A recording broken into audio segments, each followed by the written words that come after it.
ഈ video voice കൊടുക്കാൻ എടുത്തപ്പോൾ ഉണ്ടല്ലോ, എനിക്കൊരു കാര്യം പറയണമെന്ന് തോന്നി കേട്ടോ. പറയുന്ന എനിക്കും കേൾക്കുന്ന നിങ്ങൾക്കും ഇതൊരു കഥയോ അല്ലെങ്കിൽ മറ്റെവിടെയോ നടന്നതൊക്കെ ആയിട്ടൊക്കെ തോന്നും. പക്ഷേ ഇത് അനുഭവിച്ചവർക്ക് അവരുടെ ജീവിതമാട്ടോ. കഴിഞ്ഞ ദിവസം ഞങ്ങളുടെ വീടിൻ്റെ അടുത്ത് ഒരു 1.5 ആഴ്ച മുമ്പ് ഒരു അപകടം ഉണ്ടായി.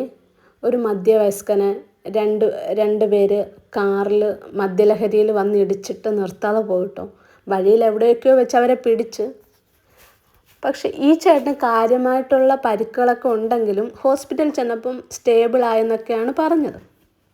അപ്പോൾ എല്ലാവരും വിചാരിച്ച ട്രീറ്റ്മെൻറ്റൊക്കെ കഴിഞ്ഞ് വരുമ്പോൾ ശരിയാകുമെന്നൊക്കെ വിചാരിച്ചു.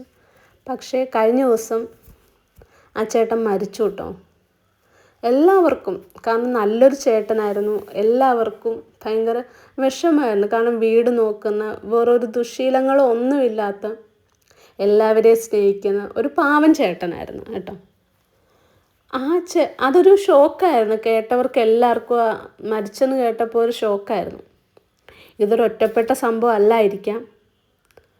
പക്ഷേ വീടിൻ്റെ അടുത്ത് നടന്നപ്പോൾ എനിക്കൊരു കാര്യം പറയണമെന്ന് തോന്നി. നമ്മളായിട്ട് മറ്റുള്ളവരെ മദ്യത്തിൻ്റെ ലഹരിയിലാണെങ്കിൽ അല്ലെങ്കിൽ മറ്റേതെങ്കിലും ലഹരി പദാർത്ഥത്തിൻ്റെ പേരിലോ മറ്റുള്ളവരുടെ ജീവൻ എടുക്കാതിരിക്കുക.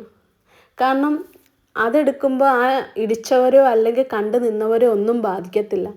അവരുടെ കുടുംബത്തെയാണ് കൂടുതലും ബാധിക്കുന്നത്. പോയപ്പോൾ അവർക്കാണ് പോയത്. ഇതൊരു ഉപദേശമോ ഒന്നുമല്ല, ഒരു ഓർമ്മപ്പെടുത്തലാണ്. എല്ലാവരും നമ്മളെ കെയർ ചെയ്യുന്ന പോലെ തന്നെ നമ്മുടെ ചുറ്റുമുള്ളവരെ കൂടെ ഒന്ന് കെയർ ചെയ്യുക. കാരണം നമ്മൾ ഒന്ന് കെയർലെസ് ആകുമ്പോൾ അത് പലരെയും ബാധിക്കാം. അപ്പം അതൊന്ന് പറയണമെന്ന് തോന്നി ഈ ഒരു ഇതിൽ. അപ്പോൾ ഓക്കെ, ഞാനിതൊന്ന് കഴിക്കട്ടെ.